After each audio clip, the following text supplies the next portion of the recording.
우리 지난 시간에 이제 토라 오경의 좀 개론적인 부분들을 이제 전반적인 부분들을 우리가 함께 살펴보았습니다. 우리가 지난 시간 말미에 봤던 것은 이제 약간 이제 비평적인 학자들이 모세가 오경을 썼느냐 그렇지 않느냐 이제 거기에 대한 어떤 문제 제기를 하기 시작했다라고 말씀을 드렸습니다.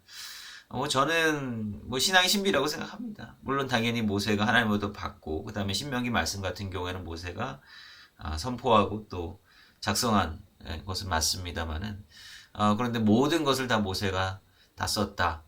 당연히 창조 때부터 모세가 장성하기 그 전까지의 기록. 사실 이거는 모세가 당연히 직접적으로 경험하지 못하는 것이기 때문에 요거에 관한 이야기를 이제 약간의 어떤 전통의 측면이라고 해야 될까요? 그 전까지 이 모세가 가지고 수집했던 그런 자료들을 이렇게 또 부가해서 넣은 것이다. 이제 이러한 의견을 제시했던 사람들도 있었고요.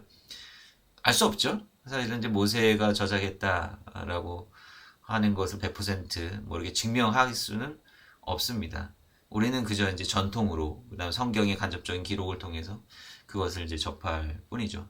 근데 중요한 것은 뭐냐면, 중요한 것은 창세기부터 신명기까지의 바로 그 내용이 전체 성경, 제가 생각할 때 신약 성경까지도 포괄을 해가지고 가장 기반이 되는 하나님의 법도, 어떤 윤리적인 측면들, 그 다음에 어떤 이 세상의 원리, 이 모든 것들을 기본적으로 제시하고 있는 굉장히 중요한 부분이라고 생각을 합니다.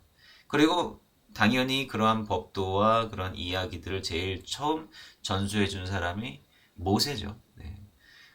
물론 모세가 일일이 것들 다 썼는지 그건 알 수는 없겠지만, 그러나 그런 가장 중요한 내용을 가장 체계적으로 전달해 준 가장 최초의 사람은 모세다라고 하는 이야기를 저는 하고 싶고요.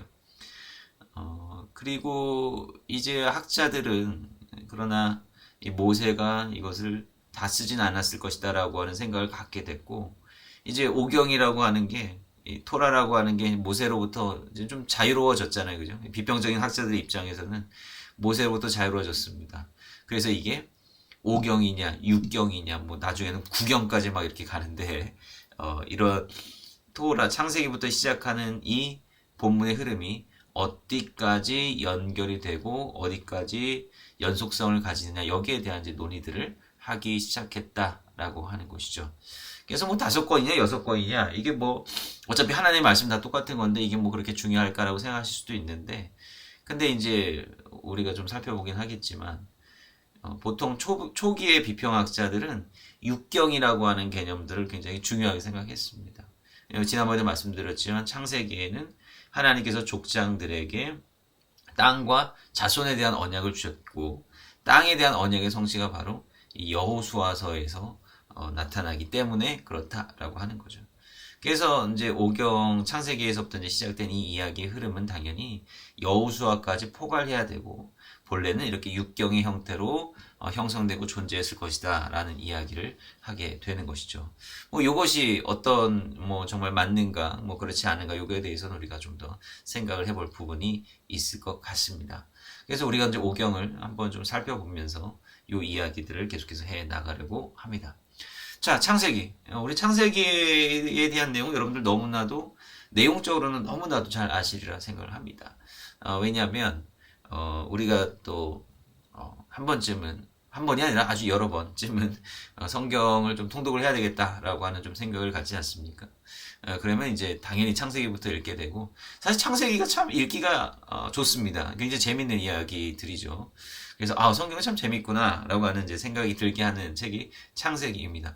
누구나 창세기는 읽어요. 출애굽기 재밌습니다. 영화나 애니메이션으로 만들어질 정도로 그렇게 재미있는 플롯을 가지고 있는 게 출애굽기입니다. 근데 이제 출애굽을 한 다음에 이제 이스라엘 백성들이 이제 광야로 나가면서부터 우리도 이제 광야에 함께 참여하게 됩니다. 그러면서 이제 19장 이후로 넘어가면 이게 죄다 법이거든요. 그래서 도대체 이 법이 뭘 의미하는 것이고, 내가 신앙생활 하는데 도대체 이 이스라엘의 율법이 어떤 의미가 있는지 이게 좀 고심하게 됩니다. 읽기도 힘들고. 레위기 가면은 제사. 제사는 이게 다 철폐가 됐는데 이게 무슨 필요가 있느냐라고 하는 생각이 좀 더 들게 되겠죠. 그래서 이 율법 부분, 정말 이제 법이라고 하는 부분에 이르게 되면은 이걸 읽어야 될지, 뛰어넘어야 될지, 그런 거죠. 읽자니 너무 재미가 없고, 뛰어넘자니 이걸 또 나중에 이거 통독했어라고 또 떳떳하게 말하는 것도 좀 그렇고, 이런 갈등에 빠지게 되는 이런 부분들이 있는데, 우리가 좀, 전반적으로 좀 살펴보면서 그 의미에 대해서 좀 이야기를 좀 해보려고 합니다. 그래서 아마도 제가 바라기는 요것들을 조금 훑어보면 그래도 내가 좀 읽는 맛이 나겠다라고 하는 그런 생각이 드시게끔 그렇게 또 진행을 좀 해보려고 합니다. 중요한 것은 뭐 법이든 이야기든 간에 이 오경은 하나의 어떤 플롯을 가지고 있다, 흐름들을 가지고 있다라고 하는 거예요. 근데 이제 이게 성경이 워낙에 오래전에 쓰여진 책이다 보니까 현대인의 관점에서 보기에는 뭐 플롯이 좀 잘 정돈되지 않은 것 같고 좀 분절되어 있는 것 같고 굉장히 좀 불친절해 보이는 책은 맞습니다만은 근데 이제 그래서 우리가 좀 이 안내가 좀 필요하다라고 생각을 합니다. 그래서 학자들이 이 성경을 바라봤던 어떤 다양한 시각들과 더불어서 제가 지향하는 것은 이렇게 자연스럽게 연결해서 있는 그 플롯을 찾는 것이고 그 플롯의 장면 장면마다 중요한 주제들을 그리고 그 주제들이 어떻게 연관되는가 이런 것들을 살피는 것이 굉장히 중요하다라고 생각을 하는데 그런 비평적인 관점과 또 문학적으로 플롯의 흐름을 우리 찾아내는 그러한 감점들을 좀 두루두루 좀 살피고 그 다음에 이제 그 창세기나 뭐 출애굽기 같은 경우에는 이게 이스라엘과 그 주변의 어떤 뭐 이집트 그 다음에 주변의 어떤 가나안 이 땅들과 관련된 이야기도 좀 나오거든요. 그래서 우리가 이제 과거의 어떤 풍습이라든지 과거의 어떤 종교적인 모습 이제 이런 것들을 우리가 좀 또 두루 살필 필요가 있습니다. 그래서 고대 근동의 어떤 문화나 어떤 종교나 이런 부분들도 우리가 좀 생각해 볼 필요가 있는데 그런 것들도 두루두루 좀 가능한 한 살펴보려고 합니다. 자, 먼저 창세기를 우리가 함께 좀 살펴보도록 하겠습니다. 창세기는 1장부터 11장, 그 다음에 12장부터 50장 이렇게 크게 두 부분으로 나뉘어질 수가 있습니다. 그래서 1장부터 11장은 굉장히 큰 이야기입니다. 어떻게 보면은 창조, 우주적인 제가 이제 일부러 요 배경을 이렇게 우주로 만들어놨는데요. 참 이 우주를 바라보면 참 경외감이 듭니다. 여기 조그만 정말 먼지 같은 이런 점들이 다 별이잖아요, 그죠? 이 별이라고 하는 게 태양 같은 거 아니겠습니까? 사실 우리 태양계에 있는 유일한 항성인 이 태양 어마어마한 에너지를 분출하죠. 어마어마한 크기요, 어마어마한 에너지를 분출하는데 근데 그게 또 전체 우주에서 보면은 그것도 이렇게 아주 자그마한 볼랑말랑한 점에 불과하다라고 하는 것입니다. 사실은 우리가 이 세상에서 아웅다웅 하면서 살아가고 있는데 가끔 이 하늘을 바라보면 참 우리가 너무 작은 존재다라고 하는 것을 또 생각을 해보게 되고요. 그리고 참 하나님의 창조 섭리가 참으로 놀랍다라고 하는 그런 생각을 하게 됩니다. 그래서 창세기는 참 여러 가지 생각을 하게 만드는 그런 책인 것 같아요. 그래서 1장부터 이제 11장 요 전반부 부분은 굉장히 큰 이야기, 우주적인 이야기, 그 다음에 전 세계적인 이야기, 이것들을 범위로 하고 있습니다. 그래서 요 부분을 보통 전 역사의 전 단계 이야기라고 이제 이야기를 하죠. 그러니까 역사라고 하는 거는, 보통 이제 그 학문적인 차원에서 어떤 역사의 기준은 무엇입니까? 이제 뭔가 기록으로 남는 그 기록을 통해서 파악할 수 있는 그 시대를 역사 단계라고 하는 것이고요. 그 이전의 단계를 뭐 전역사 단계, 뭐 이제 이러한 용어를 써서 이제 사용을 합니다. 근데 성경에서 전역사와 역사를 이제 구분하는 기준은 아브라함을 기준으로 한다라고 보시면 되겠습니다. 그러니까 왜 아브라함을 기준으로 하겠어요? 아브라함으로부터 이스라엘의 역사가 시작을 하는 거니까 그런 거죠. 그러니까 아브라함의 이전 창조로부터 해가지고 바벨탑 이야기 그 다음에 사람들이 나뉘어지는 요 이야기까지는 우주적이고 세계사적인 이야기를 담고 있고요. 12장부터는 이제 갑자기 초점이 마치 현미경 돋보기를 딱 들여다 보듯이 아브라함에게로 쫙 맞춰지게 된다라고 하는 거예요. 그래서 이 아브라함으로부터 이스라엘의 역사가 본격적으로 시작되는 것이기 때문에 아브라함 이후의 이야기를 이제 역사의 단계로 파악을 하는 것이다 라고 생각을 하시면 되겠습니다. 그 다음에 이제 12장부터 50장 족장들의 역사죠. 아브라함, 이삭, 야곱, 그 다음에 야곱의 12아들들, 그 다음에 특히 요셉의 이야기가 이제 있죠. 그래서 이 창세기는 바로 이제 족장들이 가나안 땅에 정착했던 이야기. 뭐 정착이라고 하기보다는 이제 발을 들여놨다라고 이제 보는 게 맞겠죠. 계속 떠돌아다녔으니까. 물론 이제 나중에 아브라함이 뭐 브엘제바에 이제 정착을 하기도 하고 반정착이라고 생각을 하는데, 그다음에 뭐 막벨라굴 헤브론에 또 사놓고 하고, 또 야곱은 저 북쪽에 올라가고 살지 않습니까? 그죠? 어느 정도의 어떤 무덤이나 우물을 확보해 놓기는 했지만 그들의 삶의 어떤 지경은 계속해서 왔다 갔다 바뀌었다라고 하는 것을 우리가 볼 수가 있고요. 또 창세기 말미에 가면 이 족장들이 이제 어디로 가는 거예요? 족장의 가족이, 야곱의 가족이 바로 애굽으로 넘어가게 되는 그런 이야기들을 이제 말해주고 있다라고 하는 것입니다. 그래서 참 많은 이야기들이 있고 참 복잡한 이야기들이 있는데, 이제 이런 것들을 우리가 좀 차근차근히 하나씩 좀 살펴보도록 하겠습니다. 자, 그럼 창세기가 우리에게 구체적으로 말해주고 있는 그런 이제 전반적인 그런 내용이 무엇일까라고 하는 거예요. 여러분들 책을 보실 때 가장 중요한 게 사실 서문입니다. 뭐 때로는 뭐 서문에 뭐 짜잘한 뭐 그런 이야기들, 서문은 사실 읽기가 좀 귀찮죠. 우리가 머릿말 이런 거 볼 때 그냥 뭐 귀찮잖아요. 그래서 차삭 본론으로 넘어가서 읽는 경우가 좀 많이 있는데, 사실 이 머릿말 이건 굉장히 중요합니다.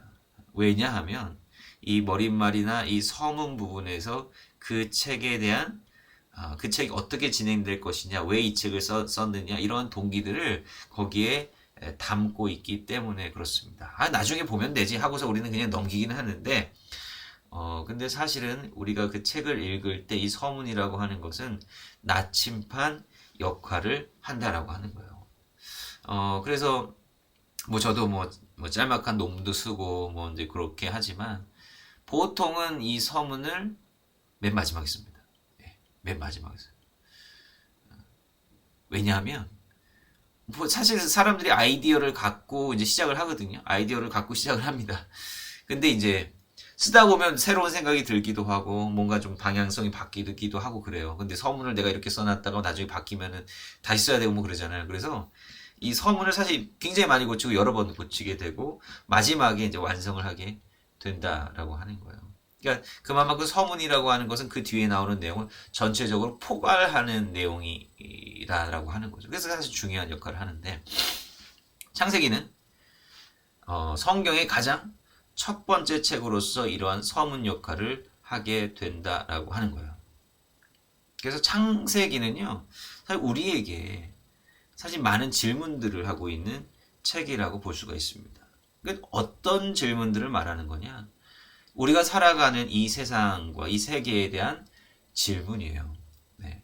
사실은 이 창세기가 우리의 인생의 어떤 가장 근본적인 질문에 대한 방향성을 제시해주고 이제 시작을 하고 있는 것이다라고 보시면 되겠습니다. 그러니까 사람들이 신앙을 갖게 되고 또 종교를 갖게 되는 이유는 무엇일까요? 사실은 우리의 삶에 대한 궁금증 때문에 그렇다라고 하는 거예요. 이 세상에는 모든 만들어진 물건은요, 죄다 사용 설명서가 있습니다. 그죠? 네. 아무리 사소한 것이라도요, 그거를 만들고 난 다음에는 반드시 사용 설명서를 첨부하고 있다라고 하는 거예요. 사용 설명서는 이거를 누가 만들었는지, 왜 만들었는지, 어떻게 사용해야 되는지, 이런 것들이 있거든요. 그런데 이 세상에 사용 설명서가 없는 게 있는데 바로 우리입니다. 도대체 우리가 어떻게 살아가야 되느냐, 우리가 어떠한 방식으로 살아가는 것이 맞는 거고 또 올바르게 살아가는 것이고 또 우리의 삶이 어디서부터 가서 어디로 가는 것이냐라고 하는 총체적인 인생의 사용 설명서가 정해진 게, 그러니까 사람들마다 공통적으로 가지고 있는 설명서가 없다라고 하는 거예요. 그래서 사람들은 여기에 대해서 이제 질문을 가지게 되고, 또 무엇보다도 사람들이 두려워하는 게 있죠. 바로 죽음에 대한 두려움입니다. 요즘은 넷플릭스에서 이제 지옥이라고 하는 드라마가 뭐 시즌 2가 나와가지고 또 사람들이 많이 보는 것 같은데요. 예. 사실 뭐 그런 것들도 보면 결국은 죽음에 대한 질문을 하고 있는 거거든요. 예. 근데 그런 이제 드라마나 이제 영화 같은 거 보잖아요. 저도 뭐 흥미가 있어서 이제 보고 사람들이 이제 어떠한 관점으로 여기 접근하는가 여기에 대한 궁금해서 보는데요. 그러니까 세련된 그 드라마나 영화는요 답을 주지 않습니다. 답을 주는 순간 유치해지는 거예요. 예. 근데 여기에는 호불호가 갈리죠. 왜 이런 뭐 정말 다 해소하지 않고 이런 식으로 끝내는 사람들이 불평불만을 하고 이거 망작이다 뭐 이렇게 얘기를 하지만 제가 봤을 때는 이렇게 여운을 두고 답을 정확하게 주지 않는 게 사실은 세련된 플롯이라고 저는 그렇게 생각을 합니다. 왜냐면 모르거든요. 네, 몰라요. 어떻게 될는지 우리의 죽음의 문제를 우리가 어떻게 이해를 해야 되는지 섣불리 답을 내릴 수가 없다라고 하는 것입니다. 우리는 이러한 인생에 대한 공통적인 사용 설명서가 없기 때문에 우리 스스로에 대한 관심, 그 다음에 이 세상에 대한 궁금증을 항상 가지고 있습니다. 사람들은 일단은 눈에 보이는 것부터 찾죠. 그래서 이 세상에 대해서 질문하기 위해서 일단 눈에 보이는, 잡히는 것들을 관찰하기 시작합니다. 그게 이제 과학의 영역입니다. 그래서 이 세상이 어떻게 만들어지고, 어떻게, 과학자들의 입장에서는 어떻게 진화하고, 어떻게 변화해 나가는가, 이제 이런 것들을 관찰하는 거죠. 과학이라고 하는 것이 여전히 사실 해소하지 못하는 그런 부분들이 여전히 많이 있습니다. 그죠? 과학이 이 세상의 모든 것을 다 설명할 수 있는 건 아니거든요. 뭐 사람의 마음의 문제라든지 뭐 이런 부분들. 그래서 이제 거기서부터 또 한 걸음씩 또 더 나아가면 심리학. 뭐 사실 심리학도 뭐 과학의 한 분야라고 할 수가 있는데 심리학이라고 하는 게 있고 그 다음에 또 한 발자국 더 들어가면은 형이상학, 철학이라고 하는 걸로 이제 들어갑니다. 이 세상의 어떤 선이란 무엇이고 이 세상의 어떤 도덕이라고 하는 것은 무엇이고 법이라고 하는 것이 무엇이고 우리가 이제 살아갈 때 이제 필요한 눈에 보이지는 않지만 이제 필요한 가치가 있잖아요. 우리가 무엇을 위해서 살아가야 되느냐라고 하는 거예요. 우리가 어떤 이렇게 우리의 어떤 삶의 쓸모가 무엇이고 삶의 목적과 방향성이 도대체 무엇이냐라고 하는 것을 이제 철학이라고 하는 주제로 가지고 가는 거죠. 근데 철학과 종교의 차이가 뭔지 아십니까? 이제 철학에서도 해소가 되지 않으면 거기 한 간데 더 가는 게 이제 결국 종교라고 하는 건데 철학과 종교의 가장 큰 차이는 뭐냐면 바로 신이 있는가 없는가 바로 이제 요거의 차이다라고 하는 것입니다. 과학, 철학, 뭐 심리학 여기까지는 사실은 하나님, 신을 염두에 두고 있지 않습니다. 그러면 이제 이러한 사유 방식, 이러한 사고 방식은요 어느 정도로 뭐 현상들을 설명해낼 수 있고 그런 흐름들을 이야기를 해줄 수는 있을지 모르겠습니다. 그런데 근데 왜 그런 일들이 벌어지게 되는가 동기죠.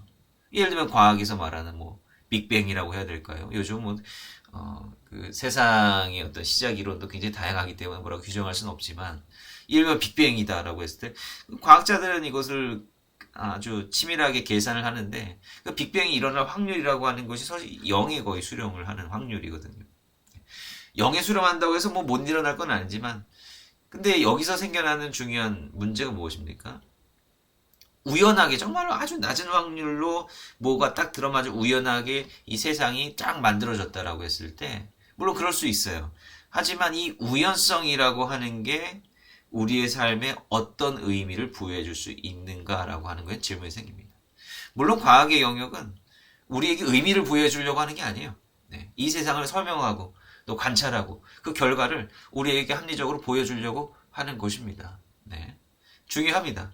왜냐하면 이 세상이 그러한 원리로 나아가고 있는 것은 분명하기 때문에 그렇다라고 하는 거예요. 근데 중요한 것은 그 이면에서 작동하는 원리가 뭐냐라고 하는 거예요. 과학 이면에서 작동하는 원리. 아무리 과학이 멋들어진 방식으로 이 세상을 설명한다고 할지라도 우리는 개운하지가 않습니다. 철학적으로 아무리 현학적으로 설명한다고 할지라도 개운하지가 않아요. 그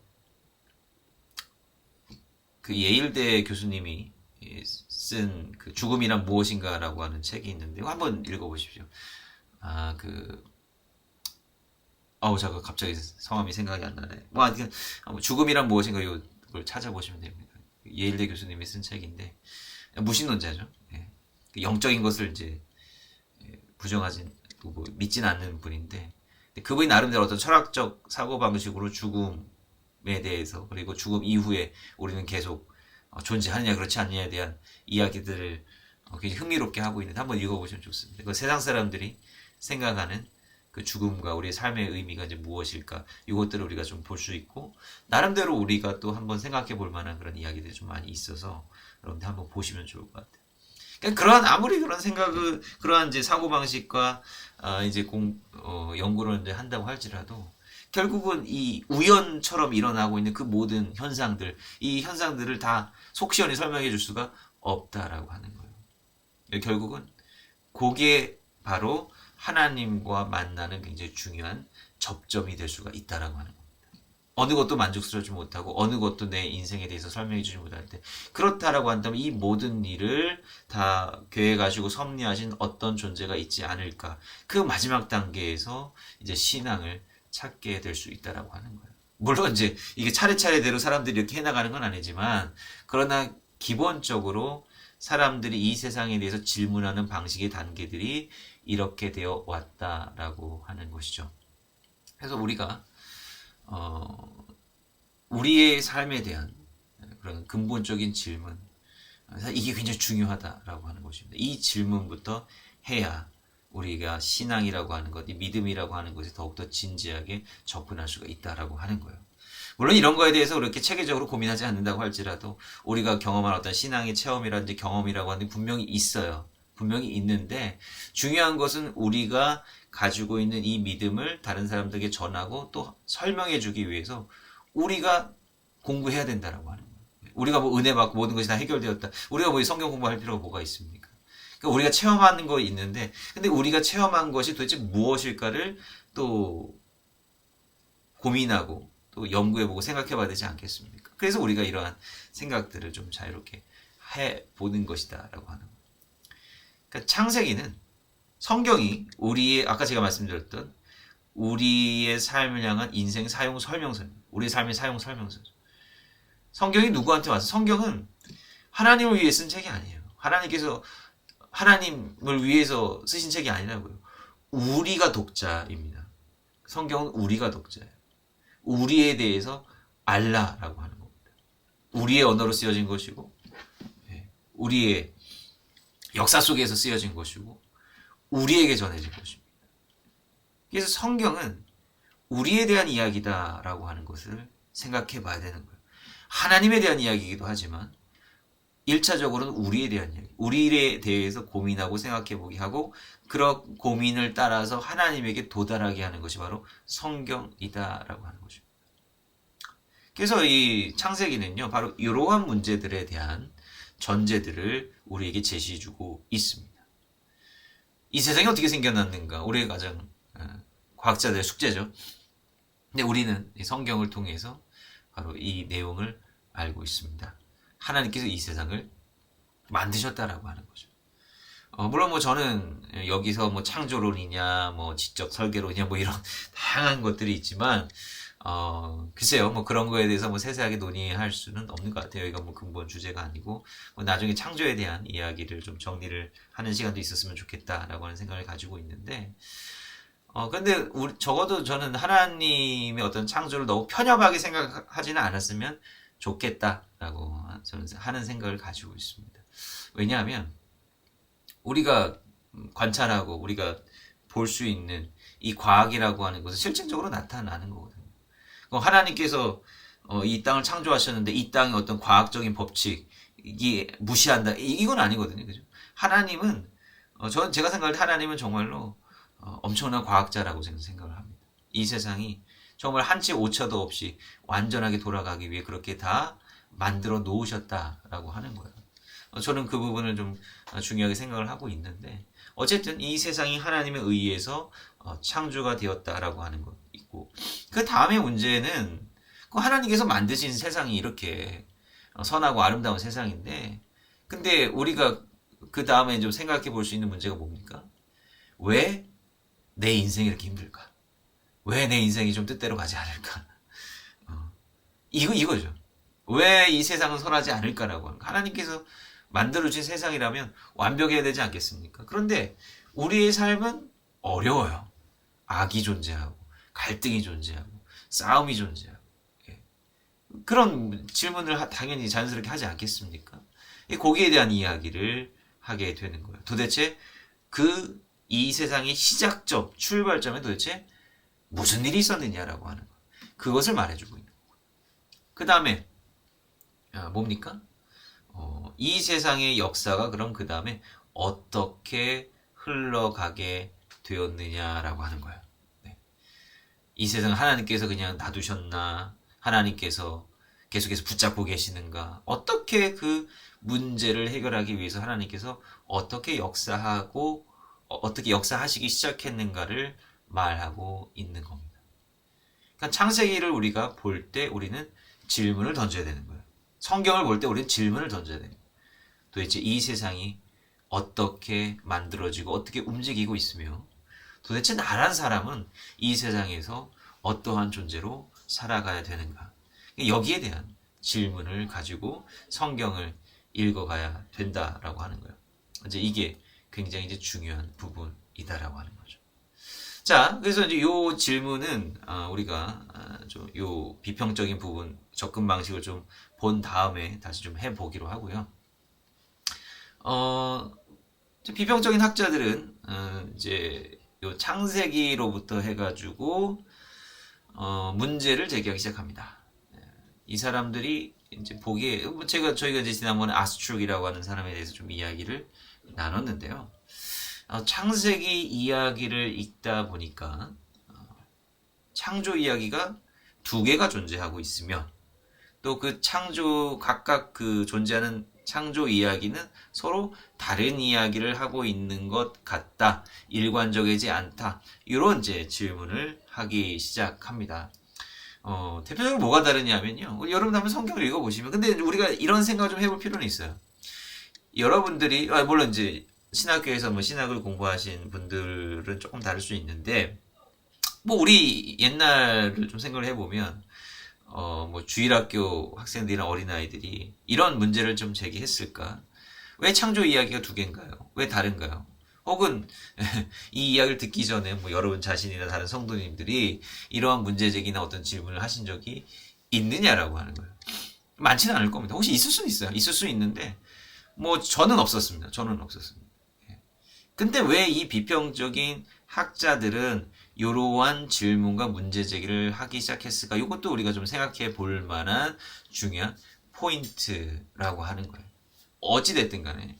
자, 이러한 이제 이야기, 이렇게 이제 두 개로 창조 이야기가 나뉜다라고 하는, 문제 제기를 하고 있는데요. 대표적으로, 하나님을 표현하는 방식이 두 이야기가 다르다. 자, 보시면, 먼저 어떻게 나눠지는지를 제가 좀 말씀을 드릴게요. 저는 개인적으로 이거는 다른 소스라고 생각하지 않습니다. 두 개가 같이 있을 때 의미가 있다고 저는 생각하거든요. 그거에 대해서도 제가 나중에 말씀드리겠습니다. 자, 올 태초에 하나님이 천지를 창조하시니라 라고 되어 있죠. 그래서 히브리어로 잠깐 읽어드리면 베레쉿 바라 엘로힘.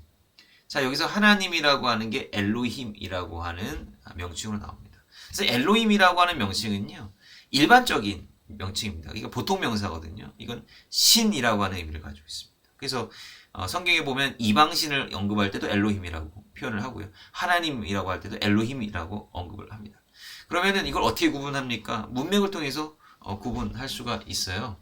어떻게 구분하느냐 하면 문법적인 부분들, 뭐 히브리어를 이제 공부하신 분은 좀 아시겠지만 여기서 엘로힘, 힘, 임으로 끝나잖아요. 요 임이라고 하는 것은 복수어입니다. 복수어이에요. 네. 근데 이제 요게 이방신이라고 하는 의미를 가질 땐 요게 복수 형태로 취급이 됩니다. 그런데 하나님, 유일신 하나님을 가리킬 때는 보통 주어하고 동사하고 이렇게 일치가 돼야 되거든요. 주어가 복수면 동사도 복수, 주어가 단수면 동사도 단수, 이렇게 일치가 돼야 되는 거예요. 근데 여기 보시면 바라라고 하는 동사가 단수죠. 그러니까 엘로힘은 여기서 단수 취급을 하고 있다. 그러면 이게 하나님, 이라고 하는 의미를 가지고 있다라고 하는 거죠. 여기서 말하는 거는 당연히 일반적인 신이 아니라 유일신 하나님을 언급하는 것이다 라고 하는 것을 이야기를 하고 있고요. 그 다음에 하나님의 어떤 창조 행위를 나타내는 동사가 바로 바라라고 하는 동사입니다. 그래서 이 바라라고 하는 동사는 이제 현대 히브리어에서도요. 요거는 성경도 그렇고 현대 히브리어에서도 그렇고 요거는 절대로 이제 사람이 뭔가 만들다라고 해서 쓰지 않습니다. 바라라고 하는 요 동사는 바로 하나님의 창조를 의미하는 그러한 중요한 동사다라고 하는 신학적인 의미를 담은 동사다라고 하는 거예요. 이렇게 이제 시작을 하고 있어요. 뭐 여러분들 그 다음에 나아가는 그 이야기 흐름들은 여러분들이 아마도 잘 아시리라 생각을 합니다. 그다음에 2장으로 넘어가 보죠. 2장에서도 뭐 첫째 날부터 여섯째 날, 그 다음에 일곱째 날 이제 안식하시는 내용 이렇게 쭉 이어지죠. 자, 그때 2장 4절을 보시면, 자, 한글 번역을 보세요. 이게 우리가 이제 사실 번역에 약간 좀 문제도 있습니다. 자, 보세요. 2장 4절을 보면, 여호와 하나님이 천지를 창조하신 때에 청지에 창조된 대략이 이러하니라. 예. 뭐 이해되시죠? 이 말씀이 어떤 얘기인지. 우리가 여기서 느껴지는 그 의미는 뭐냐면, 대략 이렇게 하나님께서 창조하셨습니다. 이제 이렇게 되는 거예요. 근데 이게 히브리어 원문의 순서를 그대로 잘 옮긴 번역이 아니에요. 예, 아닙니다. 사실 2장 4절은 전반부하고 후반부하고 끊어줘야 되는 건데, 이게 이제 번역을 하다 보면은 이제 이게 읽혀야 되고 좀 이해가 되어야 되고, 그 다음에 나름대로 이제 그 번역자의 생각이 사실 여기 들어가게 되거든요. 이 번역이라는 하는 게 어렵습니다. 그냥 다른 언어에서 또 한 언어에서 다른 언어로 옮긴다는 게 아주 어려운 작업이에요. 왜냐하면 다른 언어는 정말 다르거든요. 기계적으로 이 단어가 이 단어로 100%딱 매칭이 돼서 번역이 되는 게 쉽지가 않다라고 하는 거예요. 그래서 때로 의역도 해야 되고 이제 그런 겁니다. 언어라고 하는 것은 생각보다 굉장히 복잡하기 때문에 그렇다라고 하는 거죠. 여하간 그 어떤 부분을 조금 이것이 잘 반영을 하지 못하고 있느냐라고 했을 때요. 자, 뭐 상식적으로 알파벳 성경 뭐 여러분들 보시면 되니까 상식적으로 여기 이렇게 이런 꽃갈 모양 있죠? 꽃갈 모양 여기 보시면 이 꽃갈 모양 여기 꽃갈 모양 요게 중간이라는 얘기입니다. 이 구절의 중간이에요. 히브리어 구절에 다 있어요. 그냥 한 문장이 아니라 꼭 중간이 있어요. 여기서 끊고 그 다음에 끊고 그 다음에 가고. 이 끊는 이유는 뭐 여러 가지 뭐 지난번에도 이제 그 사무엘서 보듯이 뭔가 이제 주석적인 그러한 끊어읽기를 이제 시도하는 부분들도 있는데 뭐 웬만하면 이제 문장 단위로 끊습니다. 자, 그런데 한번 보시죠. 제가 이제 그냥 한번 해석을 해볼게요. 이것들이 계보이다. 톨돛이라고 하는 게 족보예요, 족보. 그러니까 저희가 이제 창세기를 제가 이제 말씀드릴 때 족보의 구조로 이 창세기를 읽는 게 굉장히 중요합니다. 창세기는 이 족보의 구조로 되어 있습니다. 창세기 족보 많이 나오잖아요. 그죠? 족보 볼 때 이제 이것도 내가 왜 읽어야 되나? 라고 하는 생각이 좀 드실 수 있겠지만 굉장히 중요합니다. 창세기를 이 족보가 이끌어가고 있어요. 여러 가지 기능들이 있습니다만은. 그런데 제일 처음에 나오는 족보는 아담의 계보가 아니라 창세기 5장에 나오는 아담의 계보가 아니라 하늘과 땅의 족보예요.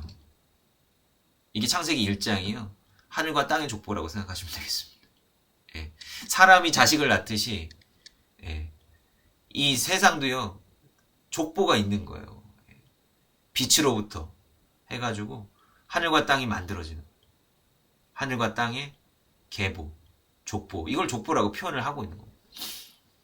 이것이 하늘과 땅이 창조될 때의 족보이다 라고 하죠. 이것들이 위에 있는 내용이에요. 이 내용들이 하늘과 땅이 창조될 때의 계보이다, 족보이다, 목록이다, 뭔지 이러한 의미를 가지고 있습니다.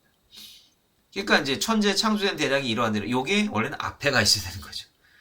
그래서 여기 앞까지의 이야기를 이렇게 마무리를 하는 거예요. 여기서 창세기 1장 1절부터 2장 4절 전반부에서 여기까지 하늘과 땅의 족보야 끝. 이제 이렇게 마무리를 하는 겁니다. 그다음에 여기에 새로운 문장이 시작하는 거예요. 베욤 아소트 아도나이 엘로힘 에레츠 베샤마임. 자, 여기에 참 뭐 짧은 문장인데요. 굉장히 좀 의미한 차이점들을 내보이고 있습니다. 이게 어떤 차이점을 내보이고 있냐면 일단 만들다라고 하는 동사가 달라요. 이게 아주 쉽습니다. 발음이 재밌어요. 아싸. 아싸 동사입니다. 아싸가 만들다라고 하는 동사예요. 하다, 만들다. 현대인으로서 굉장히 많이 쓰는 동사입니다. 그러니까 영어의 do에 해당하는 동사거든요. 아싸, 만들다. 물론 이제 또 야짜르라고 하는 또 동사도 나오긴 하는데 어쨌든 1장부터 나오는 바라라고 하는 동사가 여기에서 사용되지 않는다. 여기 바라거든요. 바라라고 하는 게 여기 맨 마지막 부분에 또 쓰여요. 연결돼 있다는 얘기죠. 근데 여기에서는 아싸라고 하는 동사가 나오고요. 자, 요드헤이 바브에 여호와라고 하는 하나님의 이름이 여기에 처음 등장합니다. 그러니까 1장부터 2장 4절까지 이어진 이 창조의 이야기는 여호와라고 하는 이름이 나오지 않아요. 이게 왜 중요한지 아십니까? 여호와라는 이름이 나오느냐, 나오지 않느냐. 이게 왜 중요하냐면요. 우리가 나중에 이제 출애굽기를 볼 때, 이 출애굽기 때문에 그렇습니다.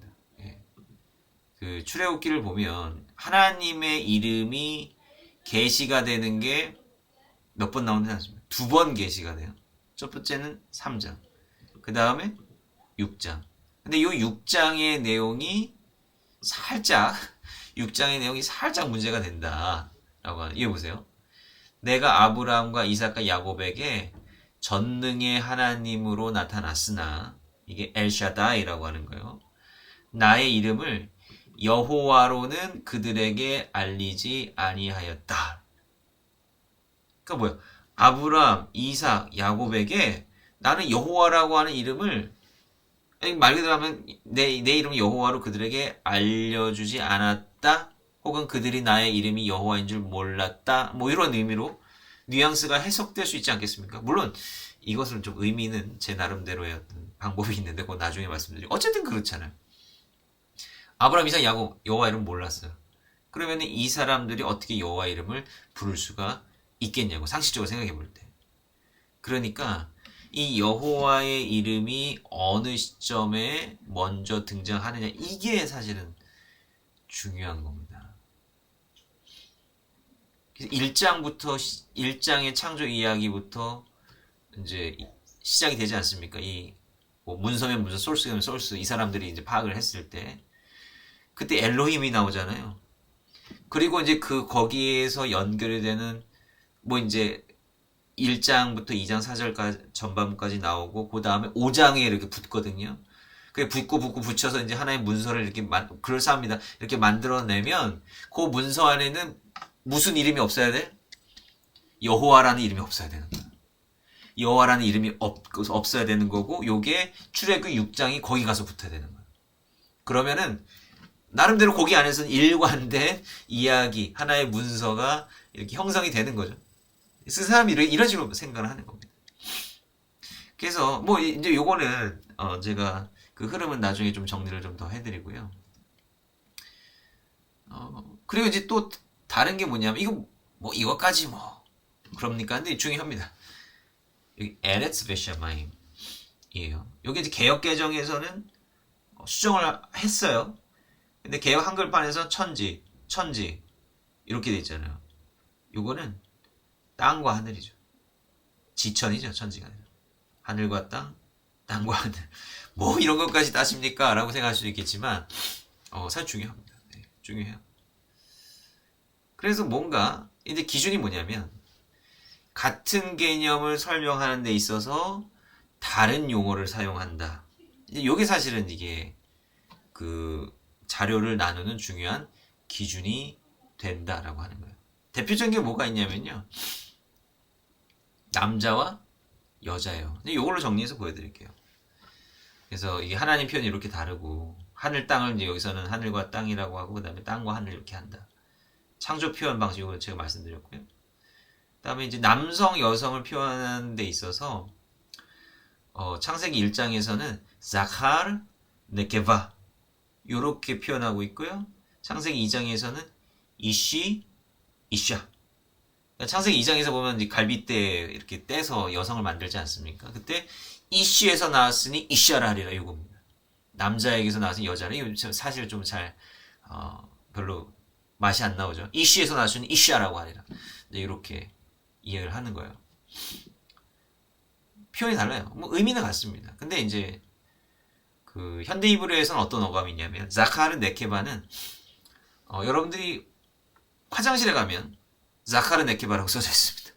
남자 화장실, 여자 화장실. 그러니까 이건 남성, 여성 요런 의미예요. 영어로는 male, female 이제 요런 느낌이고요. 이시샤는 man, woman 남자, 여자. 이게 사실 남성, 여성, 남자 조금 어감이 좀 다르잖아요, 그죠? 네. 그런 차이라고 보통 보시면 되겠습니다. 그래서 이제 이렇게 나뉘어지고 있고요. 그 다음에 남성과 여성은 창조 순서 좀 다르다. 창세기 1장의 창조 이야기는 어떻게 됩니까? 하나님께서 하나님의 형상으로 남자와 여자를 한꺼번에 창조하시죠. 한꺼번에 창조하죠. 한 번에 나와요. 한 번에 쫙. 그 다음에 창세기 2장에 나온 얘기는 뭐냐면 남자를 먼저 만들고 갈빗대 떼가지고 여자는 나중에 꽤 나중에 만듭니다. 그죠? 그 다음에 사람이 언제 만들어집니까? 여섯째 날 만들어지잖아요. 그죠? 초목을 다 만든 이후에 창조한단 말이에요. 그러니까 창세기 1장의 어떤 창조 개념이 뭐냐면요. 첫째 날, 둘째 날, 셋째 날은 세팅이에요. 세팅. 이제 빛을 창조한다 그러면 이 우주의 세팅이 되는 거고, 그 다음에 뭐 궁창을 나눈다라고 했을 때 거기에 이제 육지와 하는 뭐 이제 이런 세팅이에요. 첫째 날, 둘째 날 세팅이다. 넷째 날, 다섯째, 여섯째 날은 그 세팅된 공간 안에 창조되는 피조물이 들어가는 겁니다. 그러니까 이제 이러한 세팅 안에서는 당연히 하나님께서 사람들을 위해서 먹을, 사실 이게 중요한 건데 사람들은 원래 초식동물로 만들어졌습니다. 홍수 이전에는 초식동물이었어요. 그래서 사람들을 먹을 식물을 먼저 창조하고 난 다음에 사람을 창조하시는 그 세팅으로 되어 있습니다. 창세기 2장은 뭐라고 언급이 되어 있냐면 이제 창조를 막 이제 그 세상이 이제 시작할 그 시점에 일할 땅에서 밭에서 일할 사람이 없었기 때문에 초목이 없었다 이렇게 돼 있어요. 그러니까 창세기 2장에서는 사람이 일을 해야 이제 먹을 게 나오는 거예요. 여기 이제 아담이 이제 쫓겨날 때, 에덴 동산 쫓겨날 때 그 이야기랑 연관이 되어 있는 건데 사람이 일을 해야 먹을 것을 먹을 수 있는 이제 그런 언급이 좀 나오고 있습니다. 그래서 식물이 나기 전에 사람이 창조된 것처럼 이렇게 이야기를 하고 있고 그래요. 그 창조 방식도 다르죠. 창세기 1장에는 말씀으로 창조하시는데 사람의 경우에는 흙으로 이렇게 만들어서 만듭니다. 그래서 이게 좀 다르다라고 사람들이 생각하기 시작한 겁니다. 여러분 그렇게 생각하십니까? 뭐 일단은 어쨌든 내용상으로는 분명히 좀 구별되는 것처럼 보인다라고 하는 거예요. 그리고 사람들은 더 많은 질문들을 하기 시작하는 거죠. 창조 이야기가 하나냐 두 개냐? 노아의 방주에 들어간 동물들은 몇 쌍이냐? 둘씩 들어갔습니까? 아니면 정결한 것은 7쌍, 부정한 것은 2쌍. 뭐가 어떻게 들어간 겁니까? 아까 말씀드린 여호와 하나님의 이름은 족장들에게 알려졌습니까? 그렇지 않았습니까? 창세기 6장에서는 알려지지 않았다라고 하는데 뭐 22장 같은 거 보면 아브라함이 여호와 이레라고 하는 이름을 부르지 않습니까? 알았습니까? 도대체 몰랐습니까? 모세 장인의 이름은 이드로입니까? 호밥입니까? 르우엘입니까? 누가 모세의 장인이냐라고 하는 거예요. 그러니까 이러한 질문들을 하게 되면서 성경이 특히 이제 오경이 뭔가 그 안에서 분절된 내용들이 나타난다라고 하는 거예요. 그러니까 모세가 이거를 책상에 앉아가지고 처음부터 다 끝까지 썼다라고 이 사람들이 생각하지 못하게 하는 가장 큰 이유가 사실 이런 거죠. 한 사람이 썼으면 우리는 뭘 기대해야 돼요? 일관성이라고 하는 것을 기대합니다. 근데 뭐 제가 결론부터 말씀드리면 이 일관성의 기준이 도대체 뭐냐라고 하는 게 중요한 거죠. 우리 현대인들이 생각하는 일관성과 옛사람들이 생각했던 일관성 이거는 분명히 질적인 차이가 분명히 있을 겁니다. 그리고 이런 비평적인 그 관점을 고안해낸 사람들이 독일 사람들이거든요. 독일.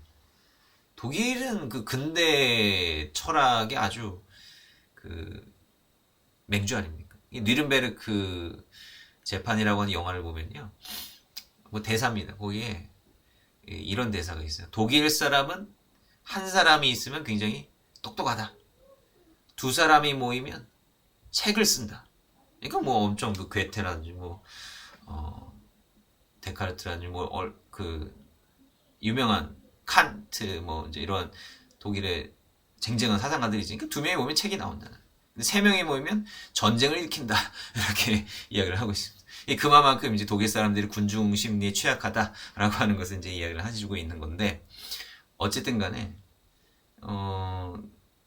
이런 냉철한 어떤 철학적인 어떤 관점에서 보면, 이게 일관성이 없다라고 생각이 될 수도 있는데, 그거는 그 시대에 그 사람들이 가졌던 관점인 거죠.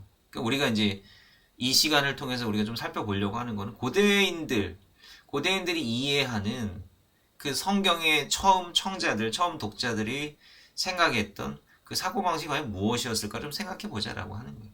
아까 제가 말씀드렸던 부분이 뭐냐면, 이렇게 또 뜯어보면 정말 다른 것 같아요. 정말 다른 것 같아요. 근데 우리가 오랫동안 성경을 읽어왔음에도 불구하고 왜 이전까지는 이런 생각을 하지 못했을까? 예.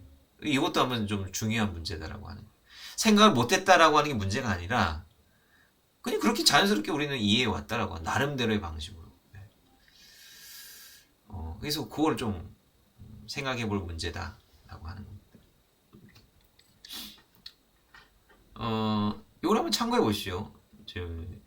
요거는 비블리아라고 하는 이스라엘에서 공부하셨던 그 이익상 목사님의 블로그인데 좋은 내용들이 굉장히 많고요.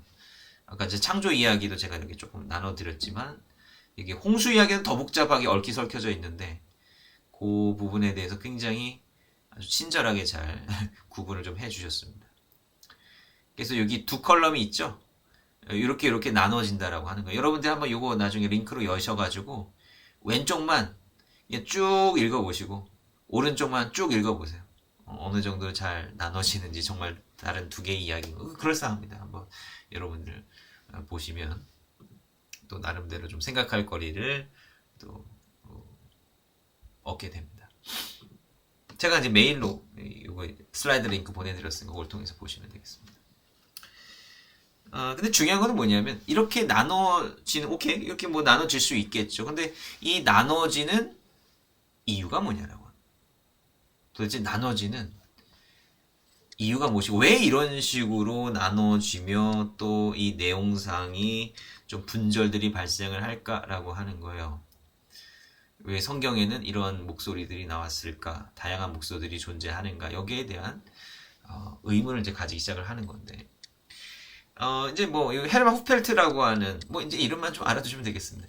헤르만 후펠트라고 하는 요 학자인데 이 사람이 이제 뭔가 4개의 문서서를 이제 시작을 하는 겁니다. 이제 이런 비평학에 대해서 혹시 뭐 공부해 보신 분이 계시다면 보통 벨하우젠을 먼저 떠올리게 되는데 사실 그 이전에 후펠트라고 하는 사람이 사실 그거는 이미 먼저 얘기를 했던 이야기입니다. 벨하우젠의 중요한 이유는 벨하우젠 나름대로의 방식과 이론으로 요 순서를 다시 정립을 했기 때문에 그렇다라고 하는 거예요. 자, 그래서 이제 이렇게 4개의 문서로 나뉘어진다라고 하는 거예요. 예를 들면 이제 이겁니다. 자, 이원이라고 하는 게 엘로힘이라고 하는 그 하나님의 이름을 사용하는 문서다라고 하는 거예요. 후펠트가 생각할 때는 오경이 법이 있고 이야기가 있잖아요.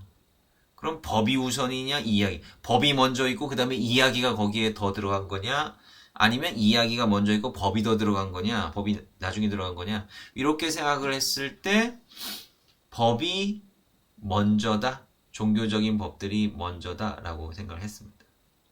창세기 1장이 여러분 읽어보시면 뭔가 좀 첫째 날은 뭐뭐이고 둘째 날은 뭐뭐이고 종류대로 뭔가 좀 체계적이잖아요.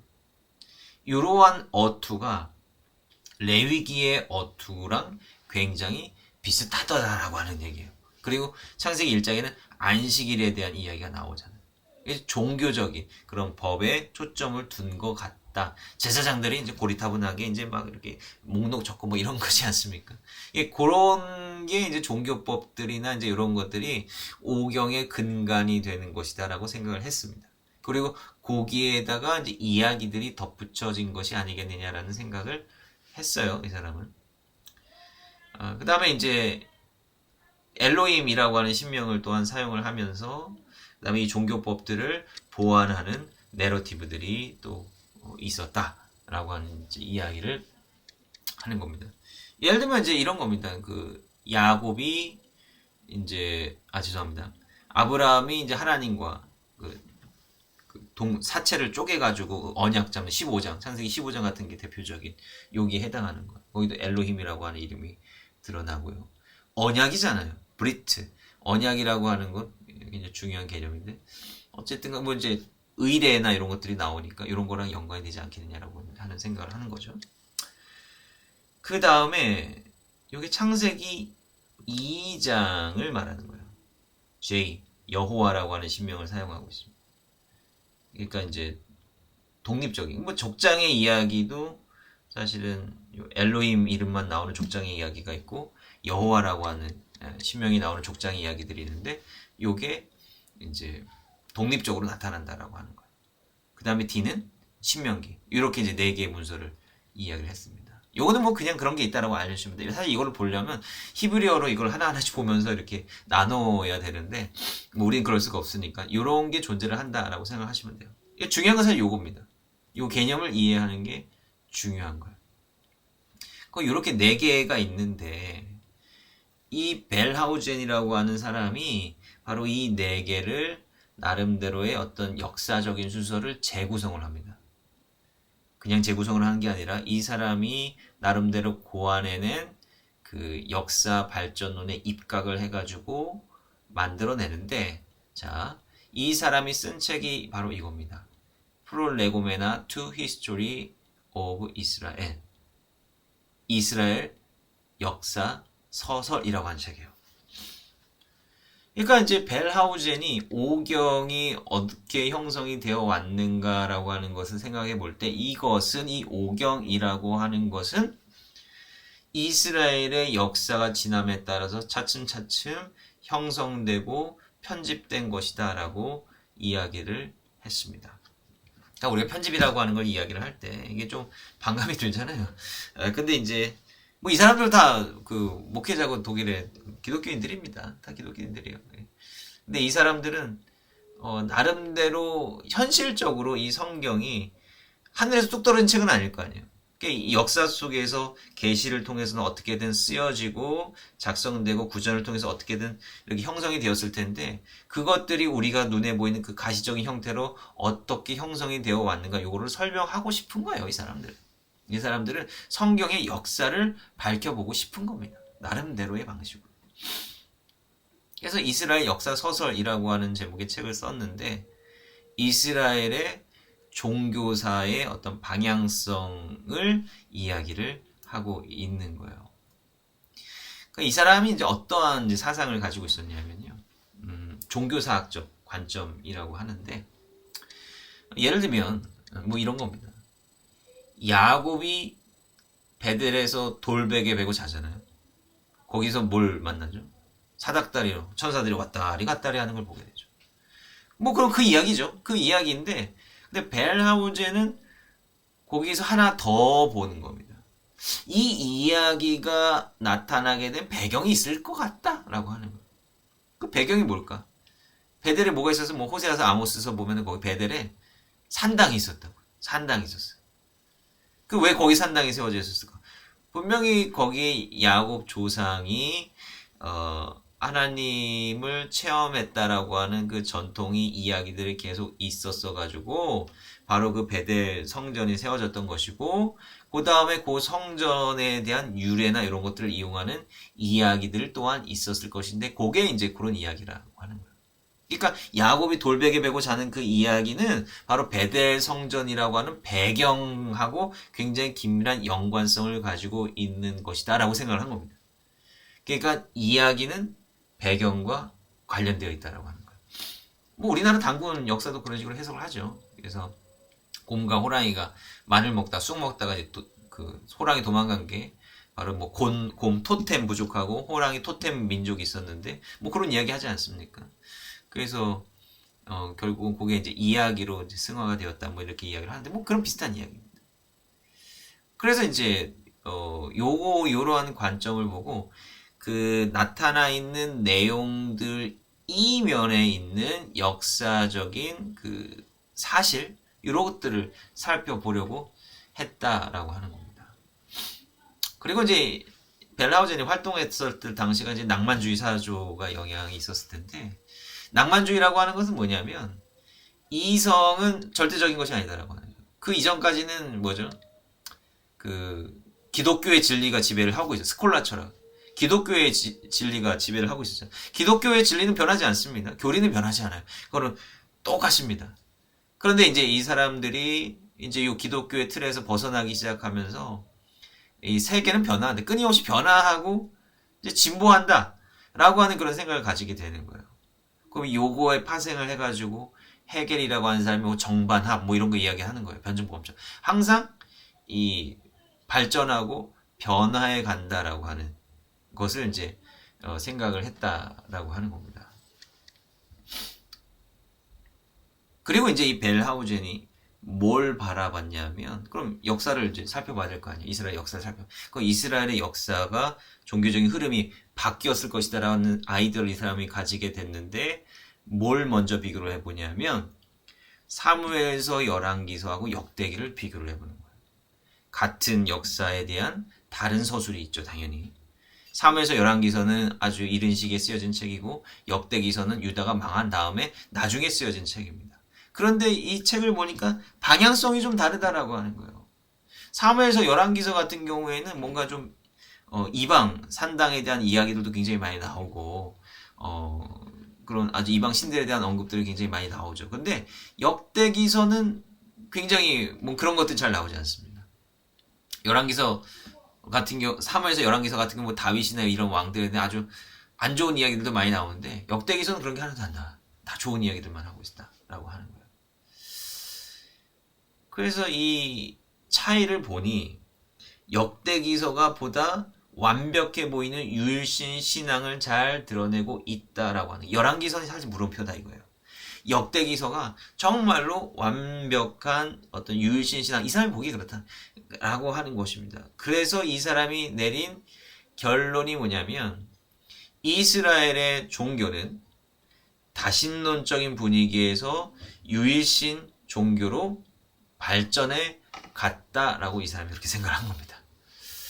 예.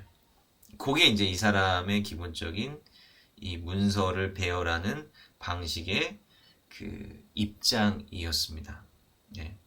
그래서 야곱이 생각해보면 야곱이 돌베개 베고 잤다. 그 돌베개 세워가지고 거기다 기름 붓고 제사 지내잖아요. 그게 뭐냐면 주상 세우는 거예요. 주상 세운다. 좀 아이러니하죠? 그 하나님께서 이거를 비난하셨습니까? 이 비난하지 않는 이유는 제가 말씀드릴게요. 비난하지 않아요. 예, 비난하지 않습니다. 그러면 이거 어떻게 이해하고 해석해야 되느냐라고 하는 거야. 하나님께서 이거를 모른 채 하신 거냐? 그렇지 않다라고 하는. 벨하우젠이 보기에는 이거는 아주 이른 시기에는 이러한 산당이나 이런 데서 제사 드리는 것이 아주 일반적이었기 때문에 이러한 이야기들이 자연스럽게 받아들여진 그런 때가 있었다라고 생각을 했던 겁니다. 근데 이제 유일신 신앙이 본격적으로 확립되기 시작한 때가 언제부터입니까? 바로 요시야 왕의 종교 개혁이 되는 거예요. 그 요시야 왕의 종교 개혁 이후에 산당들이 막 파기가 되고 그럼에도 불구하고 이제 사람들이 계속 폐역해서 망하게 되는데 이 사람들이 완전히 정신을 차리게 된 것이 뭐냐면 바로 포로기 이후 다 망해버렸어요. 이제 다 망해 성전도 없고 아무것도 없습니다. 그럼 이 사람들이 다 망해버렸다라고 하는 거예요. 그러면 이때 이 사람들이 진실로 유일신 신앙 하나님 한 분만 믿는 그 신앙이 그때서야 완전하게 정립이 되었다라고 이 사람은 본 거예요. 그리고 이것이 역대기라고 하는 후대의 책에서 잘 반영이 되어 있다라고 생각을 한 겁니다. 그래서 이 사람의 결론이 뭐냐? 이 멸망 이전에는 다신론적인 분위기가 굉장히 많이 있었고, 요시아의 종교개혁, 그걸로 인해서 율신 신앙을 따르는 분위기로 정립되기 시작했고, 망하고 난 다음에 율신 신앙이 완전히 정립되었다라고 하는 거예요. 그래서 벨하우젠이 보기에 그 제사법이라든지 유일신 신앙을 가장 강조하는 이 종교법은 맨 나중이다 라고 결론을 내린 겁니다. 그래서 이 사람이 주장하는 건 뭐냐면 성막 이야기는 유토피아다 라고 이야기를 해요. 그리고 이 사람 기독교인이잖아요. 성막은 철치다 이렇게 표현합니다. 성막은 교회라고 표현합니다. 그러니까 그러니까 이스라엘 사람들의 어떤 통찰이라고 하는 거예요. 아, 우리가 성막이나 이제 이런 것들, 이제 하나님만을 섬기지 못하고 여기저기서 딴짓을 많이 했으니 이제 망하고 다시 재건을 할 때에는 정말로 우리 유일신 신앙 이것을 한번 잘 믿어보고 잘 전파해보자. 그때서 이제 정신을 차리고 그런 성막 이야기나 이런 것들을 그때 정립하기 시작을 했다라고 하는 거예요. 성막은 그러니까 벨하우젠의 입장에서는 실제로 존재하지 않았던 것이다 라고 하는 거죠. 그리고 오경이라고 하는 것이 모세 때 다 이미 쓰여진 것이 아니라 이스라엘의 역사, 이스라엘 국가가 세워지고 망할 때까지 점진적으로 이 오경이 형성이 된 것이다라고 이 사람은 생각을 했다라고 하는 거예요. 그래서 이 분절의 원인, 왜 여기는 창세기 1장은 정말 우주적인 하나님이 이렇게 등장을 하고 창세기 2장에는 좀 인간적인 하나님이잖아요. 뭔가 아담과 이야기하고 아담아 너 어디 있냐 뭐 이렇게 얘기하고 조물조물 만들고, 그러니까 이렇게 막 조물조물 만들고 이런 인간처럼 이 하나님을 묘사하는 방식은 포로기 이전의 묘사 방식이라고 생각을 했던 거고, 우주적인 하나님, 감히 범접할 수 없는 그런 창조주 하나님에 대한 굉장히 그런 광대한 이미지는 포로기 이후의 하나님 인식이라고 이 사람이 이렇게 구별을 하게 된 겁니다. 그러니까 이 사람의 기준에 따르면 창세기 1장보다 2장이 훨씬 빨리 쓰여진 거고 1장은 아주 나중에 쓰여진 책이에요. 네. 이 사람의 이론에 따르면 그렇습니다. 근데 그리고 이제 그 비평적인 성서학자들은 여전히 이러한 기본 원리는 좀 따르고 있는 사람들이 적지는 않습니다. 저는 뭐 다른 방식으로 생각을 하고 있는데 어쨌든 좀 어려운 이야기죠. 어려운 이야기인데 벨하우젠이 말하고자 했던 것은 이스라엘의 어떤 종교가 다신론에서 유일신으로 점진적으로 진화해 나갔다라고 해야 될까요? 그렇게 이야기를 하고 있다라고 하는 것입니다. 그래서 이제 요 네 개의 문서로가 이제 오경에 들어가 있는데, 이거 한번 생각해 보셨어요? 왜 네 개일까요? 하필이면 왜 네 개일까요? 오경이 왜 네 개일까요? 5개로 나눌 수 있고 6개로 나눌 수 있을 수도 모르는데 하필이면 왜 4개일까요? 아마 기독교인들이라서 그렇겠죠. 왜? 신약 복음서가 4개잖아요. 신약 복음서도 4개니 오경도 4개일 것이다 라고 하는 그런 전제 분명히 있습니다. 그래서 이제 이런 식으로 어떤 이론을 전개시켜 나갔다라고 하는 거예요. 요 뒤에 것들은 여러분 한번 뭐 추가로 한번 읽어보시면 좋을 것 같은데, 근데 이러한 벨하우젠의 이론에 반기를 든 사람이 있었으니 벨하우젠의 이론에 누가 기분 나쁘겠어요? 이스라엘 사람들이 기분 나쁘겠지. 왜? 성막이나 뭐 이런 것들이 다 허구라고 생각하니까. 포로기 이후에 만들어진 인벤션이라고 생각하니까 너 이제 뭔 소리냐? 라고 해서 이제 이스라엘 사람들이 이제 당연히 들고 일어나야 되겠고, 근데 이제 19세기 말하고요 20세기 초에는 사실 독일 내에 반유대주의가 굉장히 거셌던 때였습니다. 반유대주의. 유대인들 별로 안 좋아했어요. 독일 사람들이 유대인들 상당히 안 좋아했습니다. 마틴 루터조차도 반유대주의였어요. 유대인들 미워했습니다. 그리고 이제 유대인들의 이야기, 유대인틱한 이야기가 이제 애써서 아닙니까? 애써서 정계에서 빼버려야 된다라고 이야기했어요. 그럴 정도로 독일에서는 이 반유대주의 그게 굉장히 뿌리 깊었거든요. 뭐 그런 영향도 있을 수 있습니다.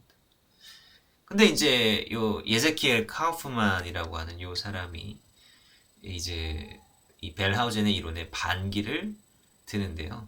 이 사람도 이제 사문서설에 대해서는 또 나름대로 합리적이라 생각했나 봐요. 이 사람 그거는 또 받아들입니다. 그거는 받아들이는데 그 개념을 이 사람은 다르게 적용을 시키는 겁니다. 그 릴리전 오브 이스라엘이라고 하는 책을 썼는데 이 사람이 이제 이야기하고 한 바는 뭐냐면 야 봐라 세상에 다신론에서 유일신으로 진화한 종교가 세상에 어딨냐 유일신이었다가 다신론으로 변한 종교가 어디 있으며 이 종교는 한번 이렇게 딱 정해지면 계속 가는 거지 그게 무슨 진화하거나 변화하고 그런 거 아니다 이렇게 주장을 하는 거예요. 그러면서 이 사람은 이런 주장을 하는 겁니다. 그러니까 벨하우젠의 그 이론에 따르면요, 토라를 누가 만들었냐? 결국은 뭐 종교법이든 어떤 토라의 그 유일신법이든 이런 것들이 나중에 정립이 된 거다라고 이제 주장하는 것 아닙니까? 그러면은 그러한 신학적인 흐름을 만드는데 중요하게 공헌했던 사람이 누구냐면 예언자들이라고 봤어요. 예언자들이 주장하는 게 뭐예요? 유신 하나님 말 따라야 된다. 하나님께로 돌아와라. 이게 예언자들의 외침이잖아요. 그 예언자들의 이 외침과 가르침이 결국은 토라를 만드는 중요한 동인이 되었을 것이다라고 이야기를 하는 겁니다. 그래서 벨하우젠의 입장에서는 이 비평적인 독일학자들의 입장에서는 토라의 저자는요 예언자예요.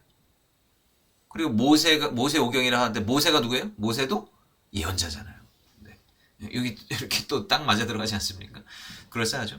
이제 그렇게 이제 해석을 한 겁니다. 그런데 카프만은 벨하우젠이 evolution 진화를 이야기했다라면 카프만은 revolution 혁명을 이야기합니다. 유일신 신앙은 본래 이스라엘에게 있어서 고유한 신앙이었고 토라가 가장 앞선 것이다 라고 주장을 하는 거예요. 세상에 이게 카프만도 이런저런 종교들을 다 댑니다. 그러면서 야 세상에 봐라 이렇게 뭐 변화하거나 진화한 종교가 도대체 어디 있냐라고 주장을 하는 거죠. 저는 굉장히 설득력 있는 주장이라고 생각합니다. 전제부터가 전 잘못됐다고 생각해요. 어떻게 종교가 그렇게 지금 변할 수가 있겠습니까? 예언자들은 토라의 창립자가 아니라 토라의 설교자다라고 하는 예언자들이 하나님의 말씀을 전할 때에는 이 토라를 염두에 두고 한 거죠. 그래서 이스라엘 학자들이 요 예언서를 분석을 할 때 가장 그 사용하는 방법이 뭐냐면 내재적 성서 해석이라고 하는 거예요. 내재적 성서 해석. 오늘날처럼 뭐 이렇게 인용하면은 딱 쿼테이션 마크 하면 참 좋겠지만 근데 옛날 시대는 그런 게 없잖아요. 그래서 예언자들의 어떤 외치는 말이나 그런 메시지 가운데 토라를 찾는 거예요. 토라의 언어나 토라의 어떤 구문이나 이런 것들이 예언자들의 외침에 어떻게 함축돼서 포함되어 있는가 그거를 찾는 거예요.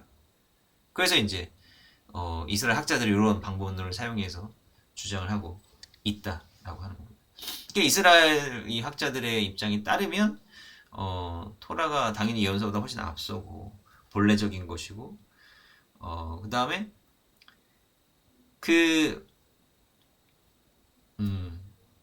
네. 그래서 이제 성막과 종교법이 이스라엘 신앙의 가장 중요한 근간이 되는 것이다라고 하는 걸 이야기를 합니다.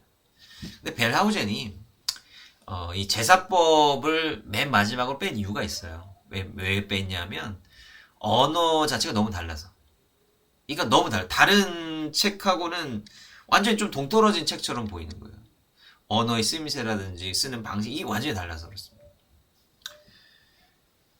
그래서 맨 마지막에 전혀 다른 시대에 쓰여진 책이다라고 이야기를 한 건데 벨하우젠이 이걸 어떻게 카우프만 어떻게 해석했냐면 그거 당연한 거 아니냐. 왜?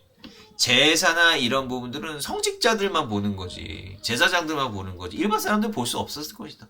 그렇기 때문에 그 언어 자체가 완전히 동떨어진 언어일 수밖에 없을 것이다. 이 폐쇄성에 대해서 이야기를 하고 있습니다. 물론 카우프만의 이러한 부분에 대해서는 굉장히 동의를 하고요. 저는 문서서를 받아들이진 않지만 요거에 대해서는 굉장히 동의하는 그런 편입니다. 자, 그래서 아까 뭐 제가 이게 뭐 좀 다르다라고 하는 이제 말씀을 좀 드렸는데 다르다라고 하는 말씀을 드렸는데 이런 것 때문에 어떤 성경을 이렇게 좀 나누고 분절하고 이 자료들과 소스들을 추려내는 이러한 나누는 작업들을 이 사람들이 비평적인 학자들이 하기 시작했다라고 하는 것입니다.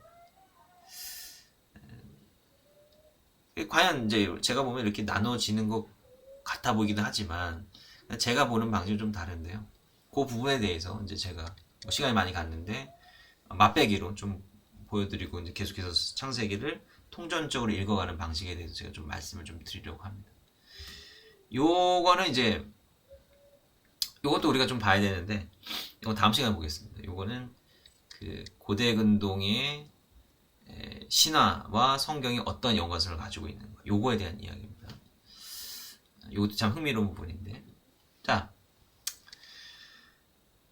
그 창세기 1장은 아까 이제 뭐 비평적인 학자들이 얘기했듯이 이 1장은 제사장과 관련된 문서라고 보통 봤어요.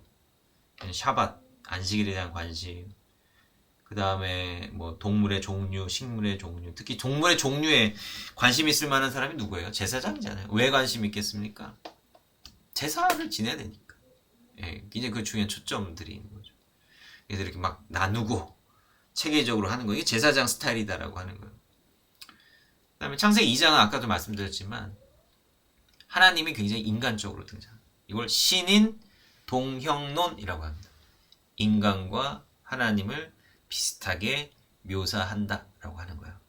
요거는 이제 제사장 문서에서는 뭐 도저히 상상할 수 없는 그런 이야기다라고 하는 것이죠. 신인 동형론이라고 하는 거예요.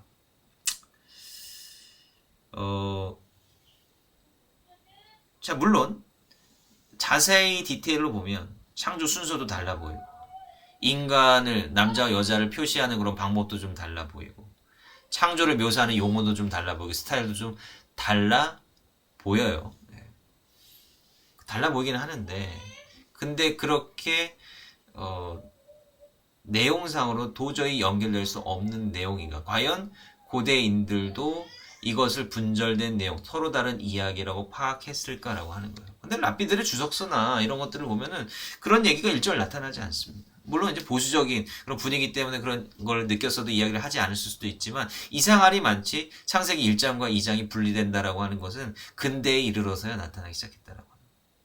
그거는 근대의 시각으로 요거를 봤기 때문에 그렇다라고 하는 겁니다. 근대의 시각은 과학 중심주의적인 시각, 팩트 중심적인 시각, 요게 근대의 눈이에요. 그런데 그 이전에 이 사람들은 그런 식으로 성경을 그런 식으로 다른 내려오는 이야기들을 보지도 해석하지도 않았다라고 하는 게 사실 중요합니다. 제가 그 성경 이제 뭐 지난 시간인가 그때 성경의 해석사를 우리가 좀 이야기를 하면서 역사가의 관점에 대해서 제가 말씀을 드렸습니다. 역사가는 도대체 어떤 사람들이냐? 역사가는요, 물론 사실을 있는 그대로 전달하는 게 오늘날 현대적인 역사가의 중요한 역할이고 책무입니다. 그죠? 근데 고대 역사가는 그렇지 않았어요. 그들에게 있어서 사실 자체를 있는 그대로 전달하는 건 그렇게 중요하지 않았다고. 최소한의 사실은 있어야겠죠. 근데 그 사람들이 더 이야기하고 싶었던 건 뭐냐면 이 역사적 사실을 근거로 해서 우리가 어떤 메시지를 전달받을 수 있겠느냐. 이 메시지에 보다 더 초점을 두었습니다. 그래서 뭐 사실을 좀 과장하기도 하고 좀 이야기도 좀 아주 리얼하게 끼워 맞추기도 하고 그런 거예요. 그런 식으로 이야기를 재구성했다고요. 그러니까 요세푸스의 역사를 보면은 지난번에도 말씀드렸지만 사울과 요나단이 죽을 때 어떻게 왜 죽었다 그랬어요? 죽을 때 어떻게 묘사했다 그랬어요? 굉장히 아주 장렬하게 영웅적으로 죽었다라고 그것을 아주 처절하게 묘사했다 그러지 않습니까? 근데 성경 보면은 사울이 하나님을 말을 듣지 않아서 그런 거예요. 그죠? 하나님 말씀 따르지 않아서 그런 겁니다. 근데 이제 요세푸스는 굉장히 영웅으로 묘사하고 있다. 왜? 그 시대에 필요가 있었기 때문에 그렇다. 그 시대 그 메시지를 전달할 필요가 있었기 때문에 그렇다라고 하는 거예요. 이것은 뭐 역사 왜곡, 현대에 들어보면 역사 왜곡이지만 그렇지 않다라고 하는 거예요. 그래서 있는 그대로 이게 첫째 날 하고 정말 맞냐 이 두 번째 이렇게 사람들이 매칭하지 않았고 이 서로 달라 보이는 이 두 개의 창조 이야기가 도대체 뭘 같이 이야기를 하고 싶느냐 요거를 우리가 좀 통전적으로 살펴볼 필요가 있다라고 하는 것입니다. 그리고 하나의 이야기를 놓고 여기에는 이런 스타일로 이야기를 전달하고 여기는 좀 다른 스타일로 이야기를 하고 요게 고대 근동에 아주 흔하게 있었습니다. 아주 흔하게 있었어요. 같은 이야기인데 내용도 좀 달라요. 얘는 이렇게 적어놓고 얘는 이렇게 적어. 근데 그게 같이 붙어 있어요. 이런 게 고대 근동이 남아 있습니다. 고대인들은 이 문자적으로 다 따져가면서 이건 이렇게 다르고 저건 저렇게 다르고 따지지 않았다라고 하는 거예요. 중요한 거는 다른 방식으로 전달하는 메시지가 어떻게 강조점이 다르고 그 다른 강조점이 어떻게 조화롭게 융합될 수 있는가, 사실 이거에 더 초점을 두고 있었다라고 봐야 되지 않을까 그렇게 생각하는데, 창세기 1장에서 나타나는 그 창조의 느낌은 뭐죠? 이제 웅장하고 이 세상이 하나님의 섭리 가운데 섰다라고 하는 것, 이게 중요해요. 그리고 또 1장의 초점은 뭐냐면 이 세상이 선하게 만들어졌다, 질서 있게 만들어졌다라고 하는 거예요. 창세기 1장의 가장 중심은 뭐냐면 질서를 만드셨다라고 하는 거예요. 가장 중요한 게 질서가 곧 거룩이고 질서가 선이다라고 하는 거죠. 바라라고 하는 그 동사에 대해서 말씀드렸는데, 이게 근본적인 의미는 이렇게 자르다라고 하는 의미로 생각이 됩니다. 하나님 자꾸 나누시잖아요. 궁창 위의 물과 궁창 아래의 물로 나누고 육지와 물을 나누고 이렇게 나누시잖아요. 이게 중요한 거거든요. 나누는 게 중요하고, 이게 질서가 잡혀있는 게 완전한 선한 모습입니다. 자, 그런데 선하고 아이디어란 모습 좋아요. 근데 한번 생각해 보세요. 이렇게 선하고 아이디어란 모습만 따로 자료로 뺐어요. 이게 딱 별도의 창조의 이야기야. 이러면 우리가 얼마나 이 이야기에 의미가 있을까요? 이건 너무 유토피아적인 이야기 아닙니까? 정말로 벨하우저의 말이 너무 유토피아적이지. 우리 삶과는 정말 동떨어져 보인다. 우리 삶은 이렇게 힘들고 어려운데. 그리고 한번 생각해 보세요. 이게 제사장 문서에 속해 있다 그랬잖아요. 제사장 문서에 있어서 제사장들의 가장 큰 관심사가 뭡니까? 제사죠. 제사 왜 드려요? 인간이 악하기 때문에 드리는 거 아닙니까? 인간의 죄 때문에 드리는 거 아닙니까? 근데 이 제사장 문서를 따로 떨어뜨려 봤을 때 인간의 죄 문제가 안 나오네. 인간이 왜 제사를 드려요? 왜 악한지, 왜 제사 드려요? 없어요. 죄의 문제가 없어. 창세기 1장에 죄의 문제가 일절 없다고요. 죄의 문제가 어디 나옵니까? 2장, 3장에 나오잖아요. 선악과 이야기에 나오는 거잖아요. 따로 떨어뜨려 놓으면 뭐 그냥 스토리상으로는 연결되겠지만 신학적으로 이해가 안 되는 거예요. 왜 제사장들의 창조 이야기에 죄가 없냐 이거지. 문제가 된다라고 하는 거죠. 창세기 1장은 2장, 3장이 있어야 의미가 있다라고 하는 겁니다. 제가 아까 말씀드렸죠. 2장 4절에 보면 이런 좀 우리가 성경을 좀 깊게 볼 줄 아는 눈을 가지고 있었는데, 에레츠 베셔마임, 땅과 하늘을 만드시는 이야기가 두 번째 이야기에서 나오잖아요. 그럼 왜 땅과 하늘이냐? 하늘과 땅과 하늘의 차이가 뭐죠? 1장은 하늘에 초점이 맞춰져 있다라고 하는 겁니다.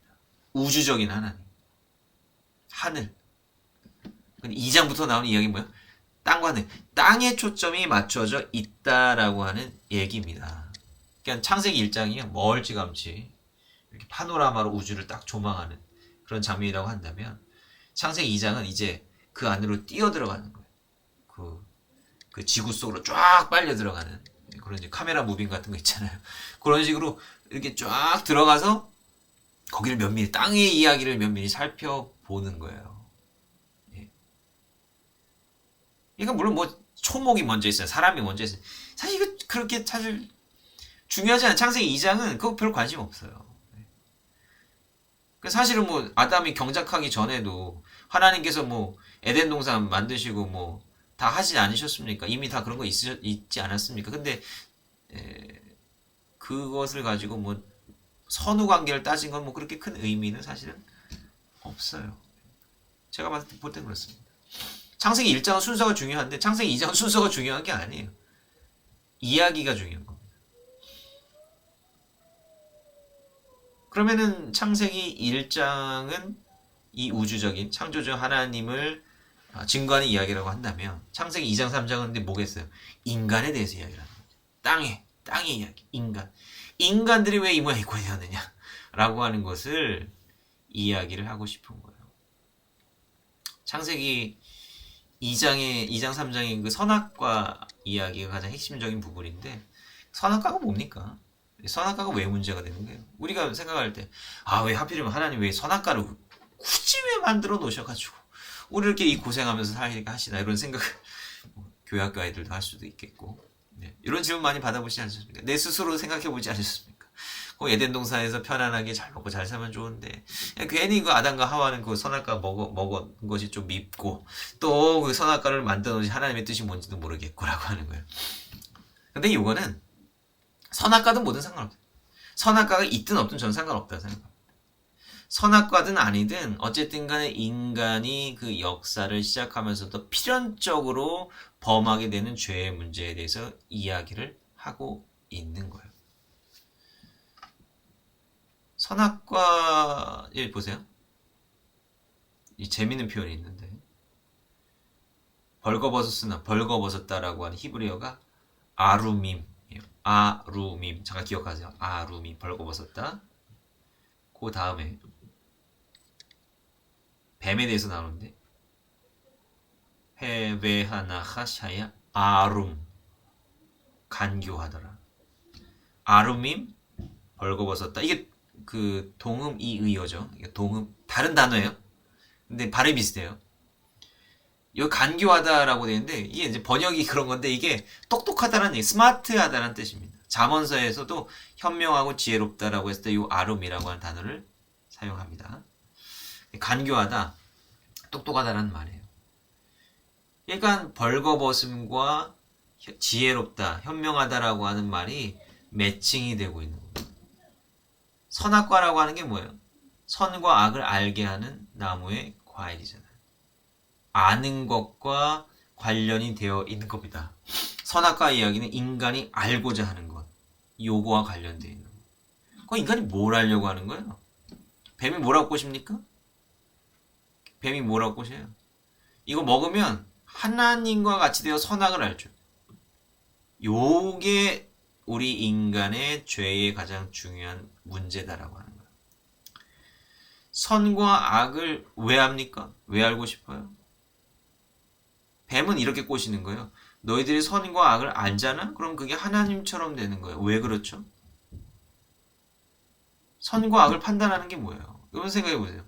내가 이 세상의 선과 악을 판단하는 권한을 가지고 있어. 그럼 나는 뭡니까? 이 땅의 왕이죠. 지배자예요.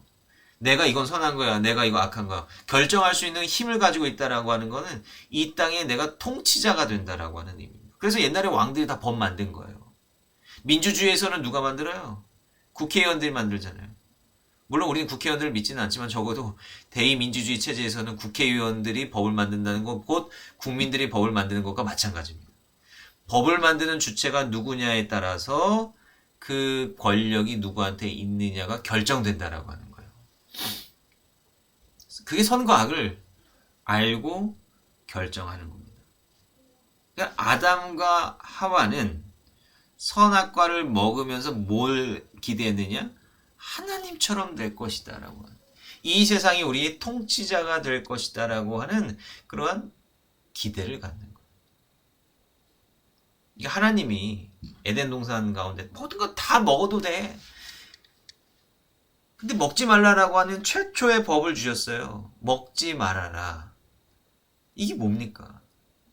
하나님의 명령을 요거는 따라주라라고 하는 거예요. 너희들 다 하는 자유의지를 가지고 있는데 단 하나, 하나님 아래에 속해 있다라고 하는 것은 잊지 말아라. 하나님의 섭리 가운데 우리가 구속되어 있다라고 하는 사실을 잊지 말아라라고 하는 것인데, 선악과를 먹는 행위는 이 구속력을 탈취하려고, 극복하려고 하는 거예요.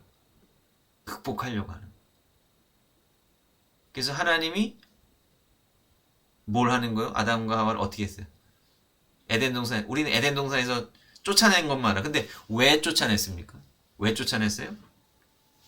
뭘 먹지 말게 하려고? 영원히 사는 생명력. 영원히 살자는 그건 진짜 하나님이 되는 거예요. 선악을 판별하고 영원히 사는 거를 네, 물론 그럼에도 불구하고 우리가 어떻게 하나님이 될 수가 있겠습니까? 근데 인간에게 이 생명의 한계를 주심으로 인간 스스로의 한계를 깨닫고 하나님과 같이 될 수 없음을 분명히 인지하라라고 하는 거죠. 원래 인간은 예덴 동산 이야기에 따르면 영원히 살 수도 있는 그러한 존재였다라고 하는 거예요. 육신의 몸으로. 이게 중요한 부분이죠. 아담과 하와가 선악과를 먹고 난 다음에 지혜로워졌습니까? 뭔가 알긴 아는데 뭐예요? 아름. 그들이 벌거벗은 걸 아는 거예요. 지혜의 아름을 원했지만 그들이 깨닫게 된 건 벌거벗은 존재라고 하는 아름을 깨닫게 되었다. 이게 인간이 선악, 그 다음에 선악을 판별하는 힘을 갖고자 하는 욕망의 어리석음을 보는 거죠. 결국은 성경에서 말하는 인간의 한계 혹은 인간의 죄는 뭐냐면 인간이 모든 걸 다 판단하고 인간이 모든 것을 결정하려고 하는 것 이겁니다. 이게 교만이고 인간의 근본적인 죄의 문제다라고 하는 거예요. 그래서 하나님의 처방이 뭐예요? 이게 선과 악을 분별한다라고 하는 게 법이거든요. 인간은 이후에 인간만의 법을 만들게 되는 거예요. 그럼 하나님께서 주신 처방이 뭡니까? 법이에요, 또한. 그게 뭐예요? 율법입니다. 그래서 법의 형태로 처방을 내려주시는 거예요. 선악과를 먹는다라고 하는 것이 곧 법과 관련된 문제이기 때문에 그렇다라고 하는 겁니다. 그래서 우리는 이 죄의 근본적인 그 성경에서 말하는 말을 분명히 알아야 되는 거죠. 이게 단순히 우리가 뭐 윤리도덕적인 차원에서만 말하는 거 아니에요.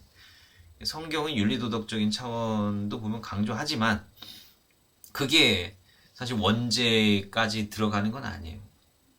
그건 어쩌면 우리가 하나님 앞에 죄 많은 존재이기 때문에 윤리도덕적인 문제를 야기하는 어떤 결과일 뿐이지 그거 자체가 우리를 완전하게 만들지는 못한다라고 하는 거죠. 창세기는 굉장히 중요한 이야기를 하고 있습니다.